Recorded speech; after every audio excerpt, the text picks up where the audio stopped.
কৃষ্ণ ভক্তির জন্মের মূল হচ্ছে সাধু সঙ্গ, আবার কৃষ্ণ প্রেম জন্মানোর সেই সাধু সঙ্গই হচ্ছে কোন মুখ্য অঙ্গ।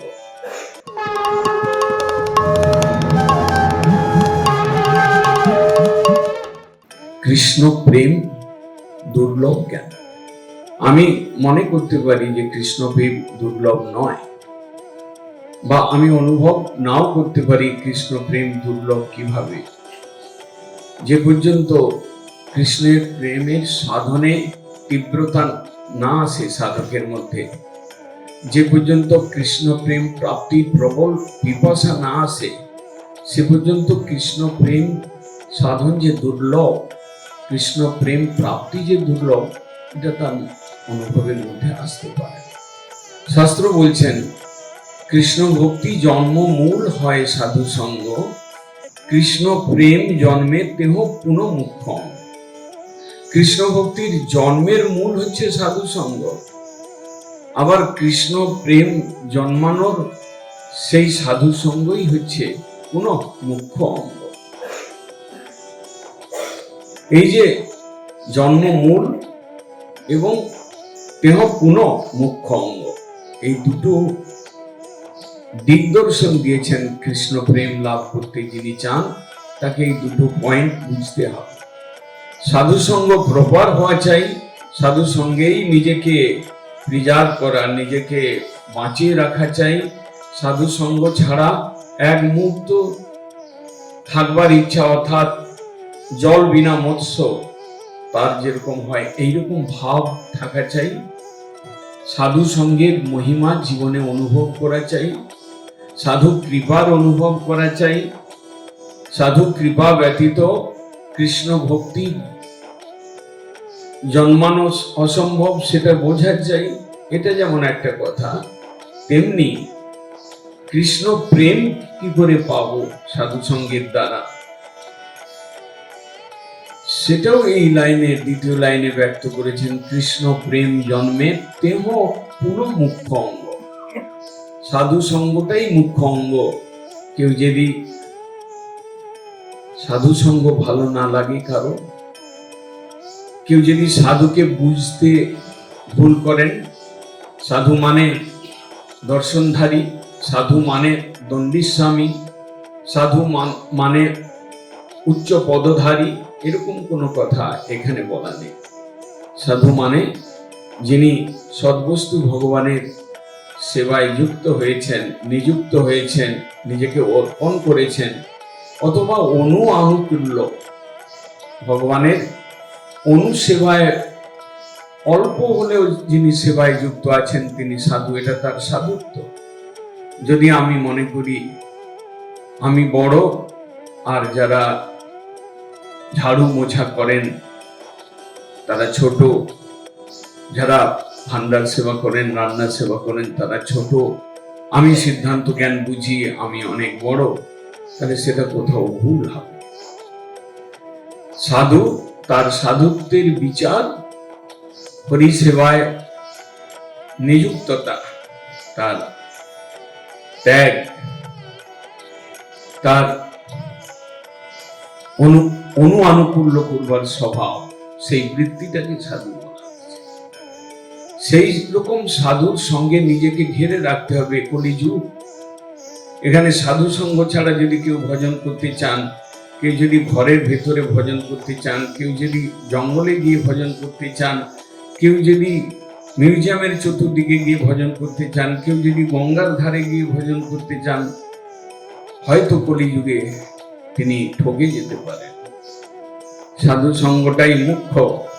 সেই মুখ্যতা যার জীবনে নেই, সঙ্গ শক্তি কলৌ যুগে, কলিযুগে সঙ্গেতে সঙ্গবদ্ধ ভাবে করলে শক্তি পাবো। কলিযুগে আমার মধ্যে অনেক অনর্থ রয়েছে, সঙ্গের দ্বারা সেই অনর্থগুলো সংশোধিত করব, এই ভাব যদি না আসে, তাহলে কৃষ্ণ ভক্তি লাভ আবার কৃষ্ণ প্রেম লাভ দুটো আলাদা কথা। ভক্তি লাভ হচ্ছে প্রেমের সাধনের যোগ্যতা লাভ, আর প্রেম লাভ বলতে এই সংসারে যাবতীয় বস্তুর প্রতি আকর্ষণ ত্যাগ করে হরি অনুরাগ লাভ। এই দুটো আলাদা এবং সর্বোত্তম কথা। চৈতন্য ভাগবত, চৈতন্য চরিতামৃত গ্রন্থ আদি গ্রন্থ বলেছেন, সংসারের পার হইয়া ভক্তির সাগরে যে ডুবিবে সে ভজুক নিতাই চাঁদের। সংসারের ওপারে যেতে চান, ভক্তির সাগরে ডুব দিতে চান, তাহলে আপনার জন্য সিদ্ধান্ত করে গেছেন তারা। কবিরাজ গোস্বামী পাদ, বৃন্দাবন দাস ঠাকুর পার বলে গেছেন, তুমি নিতাই চাঁদের ভজন করো, তার সঙ্গ করো, তার আনুগত্য করো, তার ইচ্ছার পূরণ করো, তার ইচ্ছাতেই নিজের ইচ্ছা মেশাও, নতুবা তুমি সংসারের ওপারে যেতে পারবে না। কোথাও যে আমরা যেন শাস্ত্রের অর্থকে ভুল বুঝে, কোথাও যেন আমরা নিজেদেরকে বঞ্চিত না করে ফেলি, কোথাও গিয়ে আমরা নিজেরা ঠকে না যাই, কোথাও গিয়ে আমরা নিজেদের মস্তকে কুঠারাঘাত না করি। শাস্ত্রের দিগদর্শন রয়েছে। কৃষ্ণ প্রেম লাভ মানে একটা দুর্লভ বস্তু, সুদুর্লভ বস্তু লাভ। রূপ গোস্বামী পাদের ভাষায় হরি ভক্তি সুদুর্লভা, কৃষ্ণ প্রেম সুদুর্লভা। দুর্লভ শুধু নয়, সুদুর্লভ। কেন বলেছেন? দুটো কথা বুঝতে হবে, সুদুর্লভ কিভাবে হয়েছে। আমি যদি অনাসঙ্গ ভজন করি, আমি যদি গুরু বৈষ্ণবের সন্তোষ বিধানের দিকে পূর্ণ লক্ষ্য না রাখি, তাহলে আমার অনাসঙ্গ ভজন হলো আমি ঠকে যাব, আমি বঞ্চিত হব। এই স্টেজটা পার করাই একটা বিরাট কঠিন, কয়েক জন্ম লেগে যেতে পারে।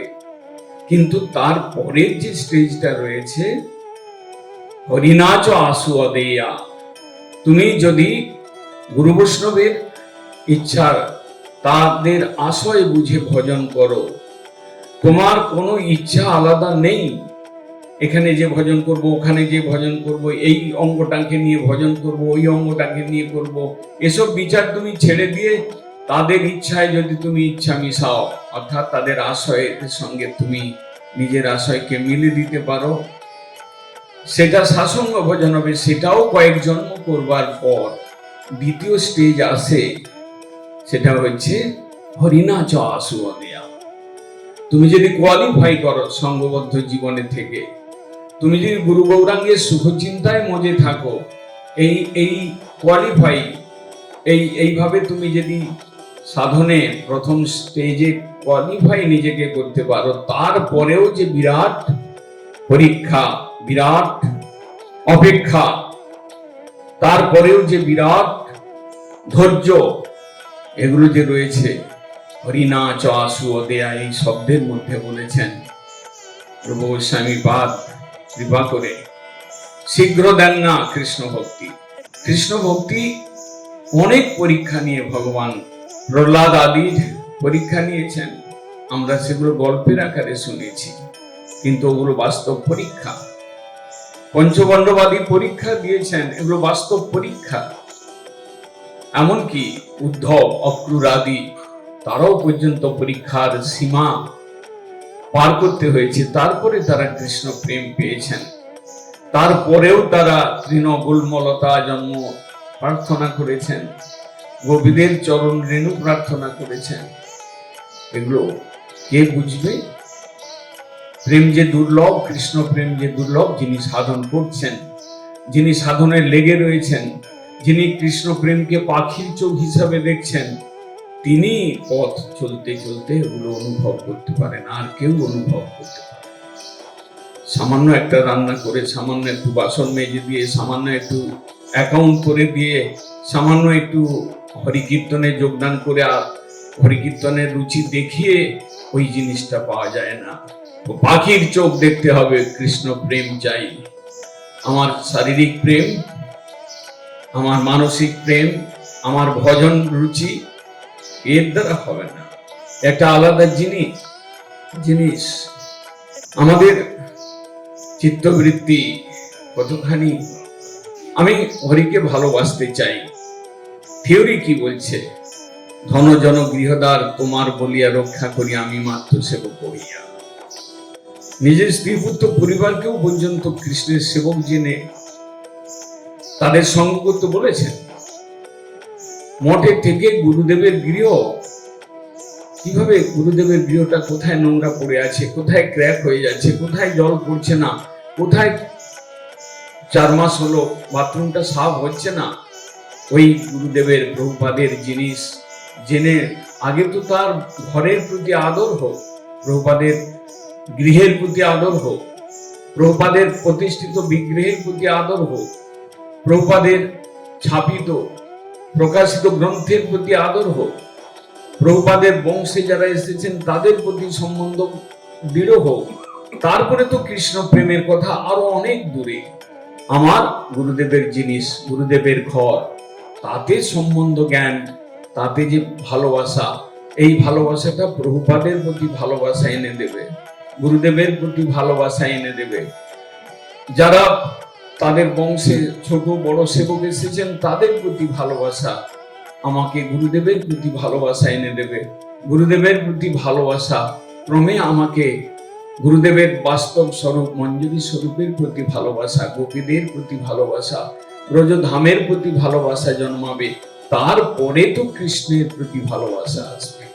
কৃষ্ণ প্রেম এতখানি দূর, এতখানি কঠিন প্রাপ্ত হওয়া, তাই কৃষ্ণ প্রেমকে সুদুর্লভ বলেছেন।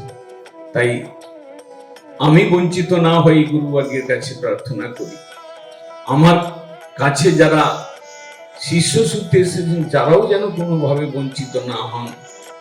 গুরুদেবের প্রতি প্রেম কৃষ্ণ প্রেমের পরিপূরক, গুরুদেবের দ্রব্যের প্রতি প্রেম গুরু প্রেমের পরিপূরক। এইসব জিনিসগুলো আমাদের বারবার শুনতে হবে, বারবার বলতে হবে, তবে যে আমরা কৃষ্ণ প্রেমের পথে কোনো না কোনো জন্মে আমরা স্থিতি লাভ করতে পারি।